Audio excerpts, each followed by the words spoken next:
Guys, आप लोगों से आज मैं अपनी कुछ लाइनें शेयर करना चाहती हूँ जो कि मुझे भी किसी ने बाय मैसेज सेंड किया है, लेकिन मुझे वो पढ़ के बहुत अच्छा लगा और मैं चाहती हूँ कि मैं ये एक बार आपसे भी शेयर करूँ। तो चलिए शुरू करते हैं अपनी उन लाइनों को। गरीबी से बड़ा गम क्या है, भूखे पेट से बड़ा आखिर जख्म क्या है। हम तो बेवजह ही रो देते हैं किस्मत पे अपनी, हमारे पास आखिर कम क्या है। किसी के काम आओ तुम, इससे ज्यादा सुकून क्या है। कोई अनजान भी दुआ दे तुम्हें, इससे बड़ा हासिल क्या है। यहाँ कई मुद्दे और भी, इन गमों को सोचने का क्या है।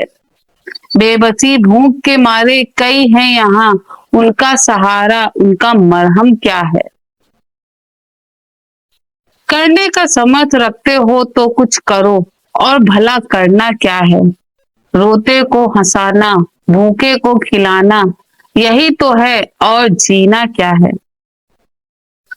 सब खुश हों तो ही खुशी है, वरना ये खुशी क्या है।